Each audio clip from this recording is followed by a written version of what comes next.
bevo.com.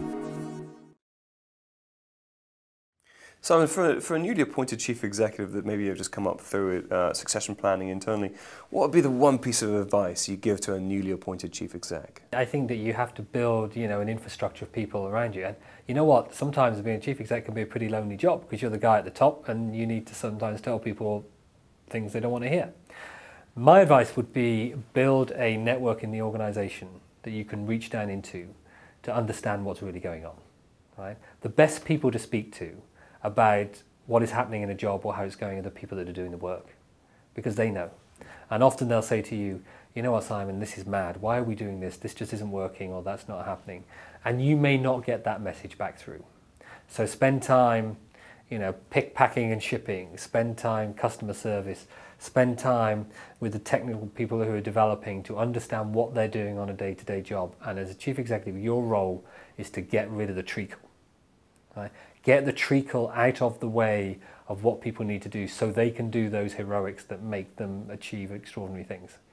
And the only way you get to understand that is not by asking your direct reports who ask their direct reports who ask the direct reports below what's happening, is to go out there and speak it and get out and about and speak to people and listen to what people are saying. And it's very motherhood and apple pie, I know, but I think for me personally, that's worked incredibly well. Yeah, so communicating all the way down the organisation frequently, all the values you were and talking about listening to earlier. what is going on, listening to what is happening, listening to those roadblocks. Why are things late? Why are things often not working how you want them to do?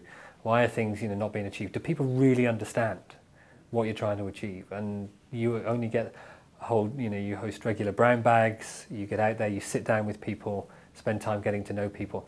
Now, in a hugely super large organisation, you can't do that, but you can get to know 100 or so people that you can speak to on a regular basis to understand what's going on. And that's not to undermine the hierarchy of how their boss reports or does that. That's just so that you can have a dialogue. And it's perfectly within your right as a chief executive to speak to anybody in that organisation to find out what's going on, bar none. Simon, just so we're clear, brown bagging, you mentioned brown bagging, is that a new business term that we should all be aware of, or is that simply lunch? Sit down and have lunch. When I worked in the States, it was an expression that basically everybody brings their lunch a brown bag, you sit down there and you do it. And actually, it used to be delivered often a sandwich in a bag of crisps and a fruit in a brown bag. So that's how it came around.